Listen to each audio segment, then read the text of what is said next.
أعوذ بالله من الشيطان الرجيم. بسم الله الرحمن الرحيم.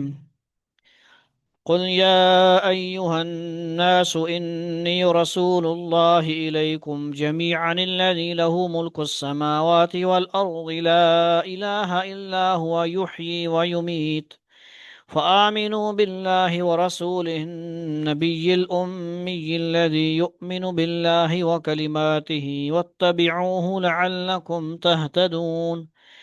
ومن قوم موسى أمة يهدون بالحق وبه يعدلون. وقطعناهم 12 أسباطا أمما وأوحينا إلى موسى إذ استسقاه قومه أن اضرب بعصاك الحجر فانبجست منه 12 عينا قد علم كل أناس مشربهم وظللنا عليهم الغمام وأنزلنا عليهم المن والسلوى كلوا من طيبات ما رزقناكم وما ظلمونا ولكن كانوا أنفسهم يظلمون. وإذ قيل لهم اسكنوا هذه القرية وكلوا منها حيث شئتم وقولوا حطة وادخلوا الباب سجدا نغفر لكم خطيئاتكم سنزيد المحسنين. فبدل الذين ظلموا منهم فبدل الذين ظلموا منهم قولا غير الذي قيل لهم فأرسلنا عليهم رجزا من السماء بما كانوا يظلمون. صدق اللہ العظیم۔ یہ ہے سورہ اعراف کا 20واں رکوع، 5 آیتوں پہ مشتمل۔ پارہ 9 جو ہے اس کا 10واں رکوع ہے۔ کل نہیں ہوا درس اور آج ہو رہا ہے۔ 2 رکوع اس سے پہلے ہوئے تھے، اس کے دہرانے کی کیا ضرورت؟ ٹھیک ہے جی، تو ریکارڈنگز وغیرہ آپ سنتے رہا کریں کوئی نہ کوئی۔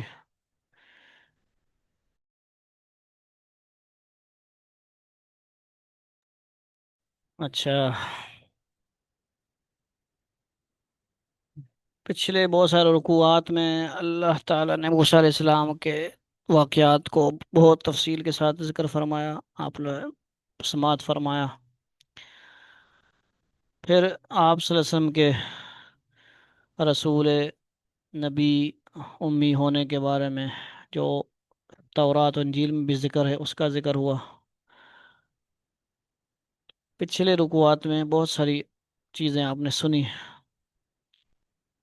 آج ہے اسی کے بارے میں آگے جو ہے کنٹینیو کریں گے۔ قل یا ایھا الناس انی رسول اللہ الیکم جمیعا الذی، اے رسول ان سے کہو، اے لوگو، انی رسول اللہ الیکم جمیعا الذی لہ ملک السماوات والارض، میں تم سب کی طرف اس اللہ کا بھیجا ہوا رسول ہوں۔ لیکن واضح طور پہ رسول ہونے کا اعلان کروایا جا رہا ہے آپ صلی اللہ علیہ وسلم سے۔ لہو ملک السماوات والارض، جس کے قبضے میں تمام آسمانوں اور زمین کی سلطنت ہے، بادشاہت ہے اسی کے پاس، اس اللہ کا میں رسول ہوں۔ اس طرح سارے نبی رسول آئے۔ لا الہ الا ہوا یحیی و یمیت، اس کے سوا کوئی معبود نہیں، وہی زندگی اور موت دیتا ہے۔ یحیی وہی زندگی دیتا ہے، ہوا وہی، و یمیت اور ہی مارتا ہے، موت دیتا ہے۔ فآمنوا باللہ ورسولہ النبی الامی الذی یؤمن باللہ وکلماتہ، اب تم اللہ پر اور اس کے رسول پر ایمان لے آؤ جو نبی امی ہے اور جو اللہ پر اور اس کے کلمات پر ایمان رکھتا ہے، اور اس کی پیروی کرو تاکہ تمہیں ہدایت حاصل ہو۔ لعلکم وکلماتہ واتبعوہ لعلکم تہتدون۔ ومن قوم موسیٰ امۃ یہدون بالحق وبہ یعدلون، اور اسی حق کے یہ ہے، اور موسیٰ کی قوم میں ایک جماعت ایسی بھی ہے جو لوگوں کو حق کا راستہ دکھاتی ہے اور اسی حق کے مطابق انصاف سے کام لیتی ہے۔ اب یہ پہلی آیت میں آپ صلی اللہ علیہ وسلم کے بارے میں جو فرمایا گیا، اس کی تفصیل دیکھیں جی، قل یا ایھا الناس انی رسول اللہ علیکم جمیعا۔ چونکہ پیچھے یہ ذکر آیا تھا کہ حضرت موسیٰ علیہ السلام کی دعا قبول کرتے وقت ان کو یہ بتا دیا گیا تھا کہ نبی آخر الزمان صلی اللہ علیہ وسلم پر ایمان لانا ان کی آئندہ نسلوں کے لیے ضروری ہوگا۔ ٹھیک ہے جی، جتنی بھی نسلیں آئیں گی ان کی قوم کی، موسیٰ علیہ السلام کی قوم کی، ان کے لیے ایمان لانا کیا تھا جی؟ ضروری تھا۔ اب ایمان نہیں لا رہے، دیکھیں اپنا ہی نقصان کر رہے ہیں۔ اس لیے اس موقع کی مناسبت سے اللہ تعالیٰ نے جملہ معترضہ کے طور پر، معترضہ یہ ہوتا ہے کہ ایک بات چل رہی ہوتی ہے کنٹینیو، اور درمیان میں تھوڑی سی ایکسٹرا بات آ جائے، ٹھیک ہے جی، تو معترضہ اسے جملہ کہتے ہیں، کے طور پر آن حضرت صلی اللہ علیہ وسلم کو یہ ہدایت عطا فرمائی کہ وہ بنی اسرائیل سمیت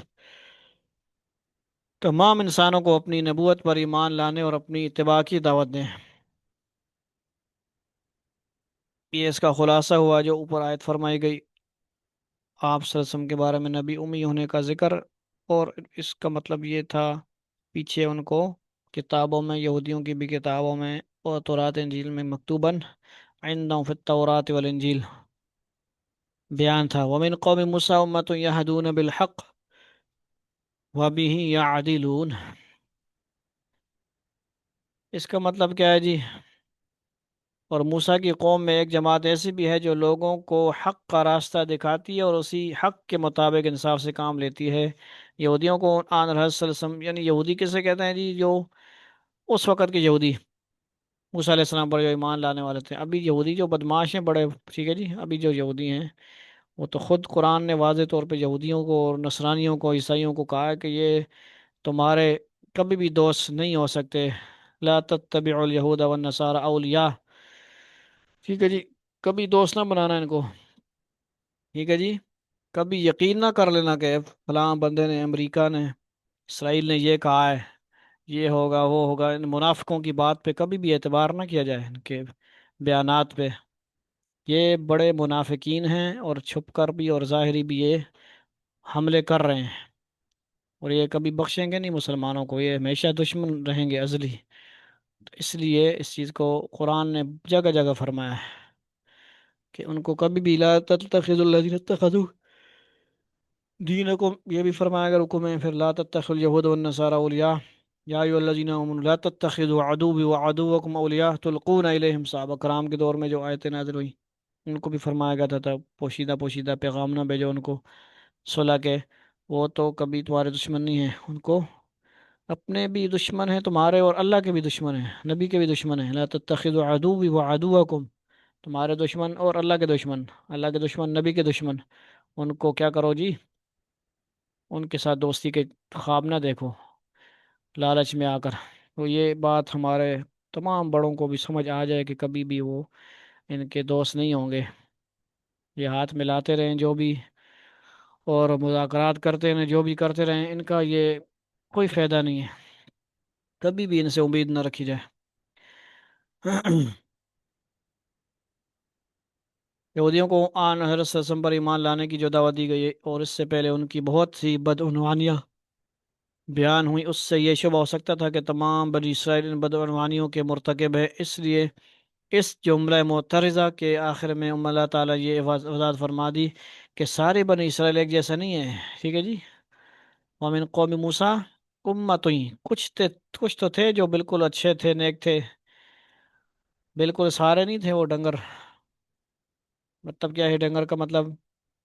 کہ وہ سارے ہی الٹے سیدھے کام کرنے والے، الٹی سیدھی فرمائشیں کرنے والے، اور جانوروں کی طرح کام کرنے والے، بات کر کے مکر جاتے، اور اعتراف کر کے مکر جاتے، کہا جاتا یہ کرو وہ کرو اعمال کرو، باز آ جاؤ، کہتے ہو جائے گا کر لیں گے، سمعنا وعصینا، کہتے سن لیا، پھر کہتے بس نہیں مانتے ہم، نافرمانی۔ تو ایسے تھے زیادہ تر، لیکن کچھ تو تھے بالکل حق پرست تھے بالکل، ان کا ذکر اس آیت میں فرمایا جا رہا ہے۔ اس لیے اس جملہ معترضہ کے آخر میں اللہ تعالیٰ نے یہ وضاحت فرما دی کہ یہ پوری آیت کیا ہوئی؟ جملہ معترضہ ہوئی، اور کیا بتا رہی ہے یہ ساری تفصیل سن رہے ہیں آپ؟ آخر میں اللہ تعالیٰ نے یہ وضاحت فرما دی کہ سارے بنی اسرائیل ایک جیسے نہیں ہیں، بلکہ ان میں حق کو ماننے والے، اس پر عمل کرنے والے اور اس کی طرف لوگوں کو ہدایت دینے والے بھی موجود ہیں۔ اس میں وہ بنی اسرائیل بھی داخل ہیں جو آن حضرت صلی اللہ علیہ وسلم سے پہلے دین حق پر قائم رہے، اور وہ بھی جو آپ پر ایمان لائے، مثلا حضرت عبداللہ بن سلام رضی اللہ تعالیٰ عنہ وغیرہ، یہ بھی بہت بڑے عالم تھے یہودیوں کے، ٹھیک ہے جی۔ اس وضاحت کے بعد آگے پھر حضرت موسیٰ علیہ السلام کے زمانے کے بنی اسرائیل کا جو واقعہ دور سے چلا آ رہا ہے اس کو دوبارہ شروع کیا جا رہا ہے، ٹھیک ہے جی۔ مقصد کیا ہوا، یہ آیت ایک بیچ میں ایک غلط فہمی ازالے کو دور کرنے کے لیے آ گئی، کہ یہ نہ سمجھ لیں قرآن کے درس سننے والے پڑھنے والے کے سارے یہودی یا سارے موسیٰ علیہ السلام کے امتی ایسے تھے نہ، محنت تو ہوئی تھی، کچھ تو حق پرست تھے، حق کو ماننے والے تھے، وہ اچھے لوگ تھے جو نیک اعمال کرنے والے تھے، جو صحیح تھے بالکل، ان کا ذکر فرمایا گیا، ٹھیک ہے جی۔ آگے اس سے آگے آئے دیکھتے ہیں کیا کہتے ہیں جی۔ وَقَطَّعْنَاهُمُ اثْنَتَيْ عَشْرَةَ أَسْبَاطًا أُمَمًا، اور ہم نے ان کو یعنی بنی اسرائیل کو 12 خاندانوں میں اس طرح تقسیم کر دیا تھا کہ وہ الگ الگ انتظامی جماعتوں کی صورت اختیار کر گئے تھے، ٹھیک ہے جی۔ قطع بنا دیا تھا، قطع، اسنئی، اسنتئی عشرت، عشرت 10 کو بولتے ہیں، اسنتئی 2 کو، اسباطن امما تقسیم کر دیا گیا تھا، 12 قبیلے تھے، سب کو الگ الگ، فلاں قبیلہ اقبام 12، جس طرح 12 راستے بن گئے تھے، ٹھیک ہے جی۔ موسیٰ علیہ السلام اور ان کے ساتھ 12 قبیلے، 12 راستے بن گئے، جب پار ہوئے فرعون سے جو ہے جان چھڑا کر دوسری طرف جا رہے تھے، تو سمندر میں 12 قبیلوں کے لیے 12 راستے بنے۔ وَأَوْحَيْنَا إِلَى مُوسَىٰ إِذِ اسْتَسْقَاهُ قَوْمُهُ أَنِ اضْرِب بِّعَصَاكَ الْحَجَرَ، اور جب موسیٰ کی قوم نے ان سے پانی مانگا تو ہم نے ان کو وحی کے ذریعے حکم دیا کہ اپنی لاٹھی فلاں پتھر پر مارو، یعنی ان قبیلوں نے پانی کی طلب کی، پانی کی ضرورت ہوگی، پانی نہیں ہوگا آگے پیچھے کہیں پہ بھی، کوئی ٹیکنالوجی نہیں، کوئی بھی ٹینکی نہیں، کچھ بھی نہیں، تو اللہ سے کہا کہ آپ دعا مانگے، نبی اللہ کا نمائندہ ہوتا ہے، تو کیا کیا جی، اللہ تعالیٰ نے پھر یہ وہ عصا جو تھا، اب اس کی کرام، اس کی جو معجزہ تھا وہ اس کا اظہار ہوا اللہ کے حکم سے، ان کو کہا اپنی لاٹھی فلاں پتھر پر مارو۔ ان میں فرما رہے ہیں کہ 160 سے 162 میں جن واقعات کی طرف اشارہ کیا سورہ بقرہ میں اور گزر چکے ہیں، تشریح کے لیے ان آیتوں کے حواشی ملاحظہ فرمائے جا سکتے ہیں۔ مقصد یہ ہے کہ وہ 12 چشمے، 12 قبیلوں کے 12 چشمے بن گئے، پانی کا انتظام ہوا، یہ معجزہ تھا موسیٰ علیہ السلام کا۔ جیسے کہ اسی جو اژدہا تھا اس کا پیچھے آپ نے سنا ہم نے، اژدہا بن جانا، سائروں کا ذکر، جادوگروں کا ذکر، اب اس کا ایک اور بھی معجزہ تھا کہ بٹ اللہ کے حکم سے، سارا کام اللہ کے حکم سے ہوتا ہے۔ پتھر میں بظاہر پانی نہیں تھا، ویسے تو چشمے اٹھتے ہیں پھوٹتے ہیں نا کہیں نہ کہیں پہ، لیکن وہاں تھا ہی نہیں، بس اللہ کے حکم سے جاری ہو گیا، ٹھیک ہے جی۔ انضرب بعصاک الحجر فانبجست منہ اثنتا عشرۃ عینا، چنانچہ اس پتھر سے 12 چشمے پھوٹ پڑے، ہر خاندان کو اپنی پانی پینے کی جگہ معلوم ہو گئی۔ اب وہ تھے بھی ایسے کہ لڑتے رہتے، تو پھر آسان سا ہی ان کے لیے اصول ترتیب دے دیا گیا کہ ہر کے لیے، ہر ایک کے لیے قبیلے کے لیے ایک چشمہ، 12 کے لیے 12، جیسے 12 راستے بنے سمندر میں، 12 ان کو چشمے دے دیے گئے، بھائی اپنے اپنی ٹینکی بھرو، اپنا اپنا استعمال کرو، لڑائی جھگڑے کا مسئلہ ہی ختم۔ تو مشترکہ کام میں ہمیشہ کیا ہوتا ہے جی، فساد پڑتا ہے، یہ اسی لیے ایک اصول یہ بھی ہمیں ضابطہ دے دیا گیا، جب اس طرح کے کوئی معاملات آ جائیں، بہت سارے کھچڑی بن جائے، خاندان ہو کوئی بھی ہو، تو انتظامی معاملات میں انتہائی احتیاط کی ضرورت ہے۔ پانی کا معاملہ ہو، ہر گھروں میں دیکھیں لڑائی جھگڑے ہو رہے ہیں، تو مینڈی موٹر کیوں لائے بھائی، ساڑی بجلی کا استعمال کی ہے بھائی، یعنی یہ سارے گھروں میں چکر لگے ہوئے ہیں نا، تو وہ کیا ہو، اصول ہی نہیں ہے، اب کرایہ دار ہیں اور مالک نے کوئی ترتیب ہی نہیں بنائی جی، الٹی سیدھی ترتیب بنا دی، دو گھر لے رہے ہیں آپس میں، لڑائی ہو رہی ہے، کہتا ہے تو موٹر لائی ہے بند نہیں کی تھی، ٹھیک ہے جی، اور پانی اللہ کے بندو ضائع کر رہے ہو، کوئی ترتیب ایسی وہ بنائے نا کہ لڑائی جھگڑا نہ ہو، تو یہ اس سے بھی ہمیں یہ درس حاصل ہونا چاہیے نا، کوئی نہ کوئی ہم نقطے تو نکالیں جو روزمرہ زندگی میں امپلیمنٹ کریں، اپلائی کریں ہم، اور اس سے ہدایت حاصل کریں ہم، ٹھیک ہے جی۔ قرآن تو قیامت تک کے لوگوں کے لیے ہدایت کا ذریعہ ہے۔ اب ہم لوگ اس سے ہدایت حاصل نہ کریں اور اس پہ عمل نہ کریں تو ہمارا اپنا نقصان ہے نا۔ فم بجست من حسنة عشرة عين قد علم كل أناس مشربهم وظللنا عليهم الغمام وأنزلنا عليهم المن والسلوى۔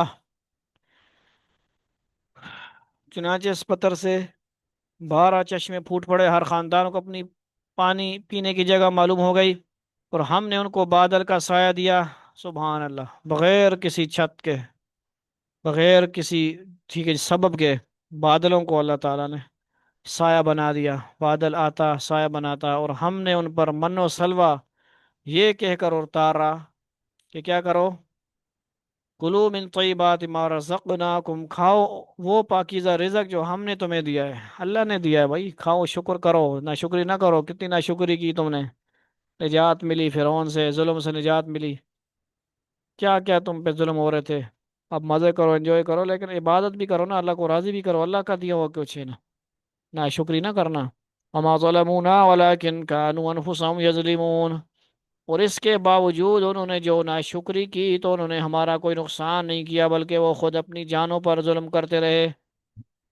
ظلم تو اپنے ساتھ ہی کرتے ہیں، اور اللہ کے ساتھ تو نہیں کوئی ظلم کر سکتا نا، تو نافرمانی کرتے ہیں، ناشکری کرتے ہیں اتنی نعمتوں کے باوجود، پھر بھی ظلم کس کے ساتھ کر رہے ہیں؟ اپنے ساتھ زیادتی کر رہے ہیں۔ من و سلوہ، بادل، چشمے، فرعون سے نجات، کتنی کتنی بڑی ان کو جو ہے نعمتیں دی گئیں، پھر بھی ناشکری کی، ظلم اپنے ساتھ خود کیا ہے۔ وَإِذْ قِيلَ لَهُمُ اسْكُنُوا هَٰذِهِ الْقَرْيَةَ وَكُلُوا مِنْهَا حَيْثُ شِئْتُمْ وَقُولُوا حِطَّةٌ وَادْخُلُوا الْبَابَ سُجَّدًا نَغْفِرْ لَكُمْ خَطِيئَاتِكُمْ۔ اور وہ وقت یاد کرو جب ان سے کہا گیا تھا کہ اس بستی میں جا کر بس جاؤ، کیا کرو، اسکنو، سکونت اختیار کرو، سکونت لفظ نوٹ کریں آپ، سکونت اختیار کرنا، ٹھیک ہے جی، سکون نہیں بلکہ سکونت۔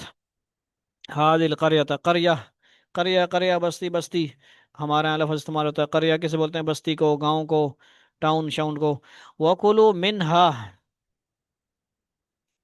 کیا کرو اس میں جہاں سے چاہو کھاؤ، حیث شئتم، وقولوا حطۃ وادخلوا الباب، ایک ادب، ایک پریکٹس چھوٹی سی، ایک چھوٹا سا امتحان، ٹھیک ہے جی، ایک تمہیں طریقہ بتایا جا رہا ہے، جو مرضی کرو، کہ کیا کرنا تم نے، حطۃ وادخلوا الباب سجدا نغفر لکم خطیئاتکم، تھے تو بڑے ڈھیٹ، ٹھیک ہے جی، کوئی نہ کوئی ان کے لیے اللہ تعالیٰ کو بھی پتہ تھا ان کو ذرا سا کوئی نہ کوئی علاج ان کے لیے ہونا چاہیے نا، یہ بڑے ڈھیٹ ہیں، آکڑ خانیاں بھی ہیں ان کے لیے وہ، تو کیا کرنا ہے تم نے جی، اس میں جہاں سے چاہو کھاؤ، مزے کرو، اور یہ کہتے جانا کہ یا اللہ ہم آپ کی بخشش کے طلبگار ہیں، نغفر لکم خطیئاتکم، اور بستی کے دروازے میں جھکے ہوئے سروں کے ساتھ داخل ہونا، ادب کے ساتھ جھکے ہوئے سروں سے داخل ہونا، یہ تھوڑا سا ادب ایک بتایا گیا تھا،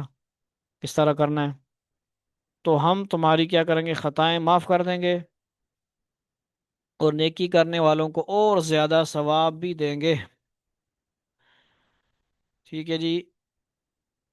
سنزید المحسنین، ان قریب ہم نیکی کرنے والوں کو زیادہ ثواب دیں گے، دیتے ہیں زیادہ ثواب، یہ ایک ادب بتایا گیا ان کو، کیا کرنا ہے جی، جھک کے جانا ہے، دعا کرتے ہوئے جانا ہے، ہمیں بھی جہاں، یہ دیکھیں آپ صلی اللہ علیہ وسلم کو جب فتح مکہ ہوا، دوبارہ آپ مکہ میں ایک جو ہے فاتح بن کر آئے، آپ صلی اللہ علیہ وسلم کیسے جھکے ہوئے تھے، اور عاجزی کے ساتھ اونٹ پہ یا جس سواری پہ بیٹھے تھے، کتنا جھکے ہوئے تھے اللہ کے آگے، عاجزی کے ساتھ، اور سب ڈرے ہوئے تھے جو وہ کافر ہیں جنہوں نے مجبور کر دیا تھا ہجرت کرنے پہ، حبشہ کی طرف، کبھی مدینہ شریف کی طرف، کہ اب ہماری خیر نہیں ہے، اب تو بدلہ لیا جائے گا، مسلمانوں کو قوت مل گئی ہے، فاتح بن کے آئے ہیں، اب ہماری خیر نہیں ہے، آپ صلی اللہ علیہ وسلم نے عام معافی کا اعلان کر دیا، سب کو معافی ہے، ٹھیک ہے جی، اور عام معافی کا اعلان کیا،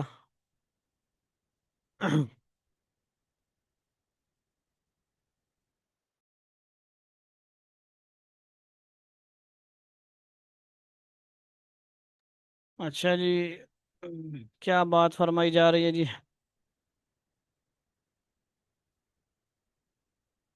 سنزید المحسنین.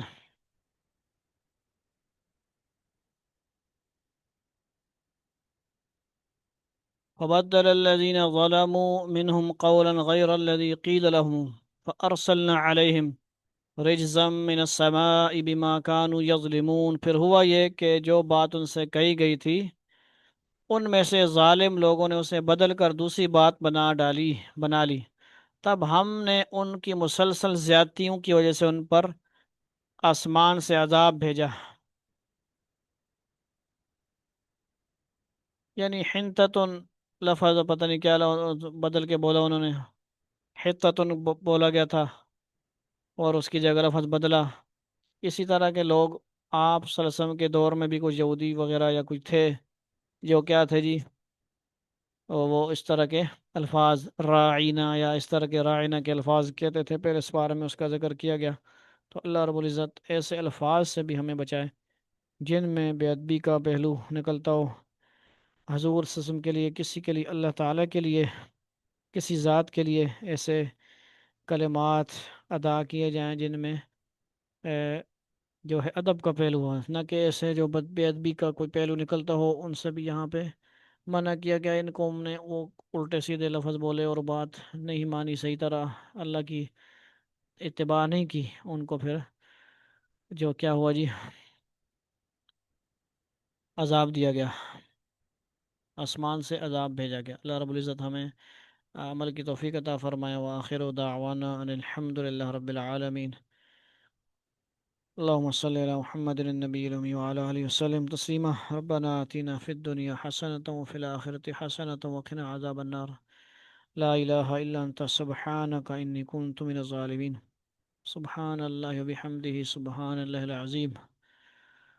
یا اللہ جو کہا سنا گیا قبول فرما، کمی بیشی معاف فرما. یا اللہ ہمیں موسیٰ علیہ السلام کے جو قوم کے یہ لوگ تھے جن میں یہ برائیاں تھیں یہودی، یا اللہ ان کی برائیوں سے 40 قسم کی بیماریوں کو تو آپ نے بیان فرمایا، ان سے ہمیں بچا، ہماری حفاظت فرما اور صحیح راستے پر ہمیں چلا، صحیح رخ پر ہمیں چلنے کی توفیق عطا فرما. جو تیرے بندے تیرے بندوں کی مدد کے لیے نکلے ہوئے ہیں ان کی حفاظت فرما، ان کو عافیت کے ساتھ، خیر کے ساتھ وہاں پہنچنے کی اور مدد کرنے کی توفیق عطا فرما. اپنے طرف سے یا اللہ غیبی امداد اپنے مسلمانوں کے لیے نازل فرما. اللہ آسانیاں فرما تمام مسلمانوں کے ساتھ، ہم سب کے لیے بہتریاں فرما، آسانیاں، عافیتیں عطا فرما. لا الہ الا انت سبحانک انی کنت من الظالمین. یا اللہ جو بیمار ہیں ہر قسم کے، ان کو یا اللہ مہربانی فرما، ان کو شفاء کاملہ نصیب فرما، شفاء کاملہ نصیب فرما. جو بیمار ہیں یا اللہ جہاں کہیں بیمار ہیں، یا اللہ جس طرح کے بھی بیمار ہیں سب کو شفا نصیب فرما. یا اللہ جن جنہوں نے احباب نے، عزیزوں نے کہا دعا کے لیے، سب کے لیے یا اللہ دعائیں قبول فرما. تمام بیماروں کو جلد سے یابی نصیب فرما. ہم سب روحانی جسمانی بیمار ہیں، یا اللہ ہمیں صحیح فیصلہ کرنے کی توفیق عطا فرما، ہمارے نظام کو درست فرما. یا اللہ ہم سب بہت ساری بیماریوں میں مبتلا ہیں، نفسیاتی بیماریاں، جسمانی بیماریاں، روحانی بیماریاں. یا اللہ چھوٹی چھوٹی بیماریوں میں مبتلا ہیں، ہمیں یا اللہ ان سے نکلنے کی توفیق عطا فرما. نفس اور شیطان سب مقابلے کی توفیق عطا فرما. اللهم لك الحمد كما أنت أهل، فصل وسلم كما أنت أهل، وفل بنا ما أنت أهل، إنك أهل التقوى وأهل المغفرة. صلى الله تعالى على خير خلق محمد وآله وأصحابه أجمعين. آمين آمين آمين برحمتك يا أرحم الراحمين. والسلام عليكم ورحمة الله وبركاته.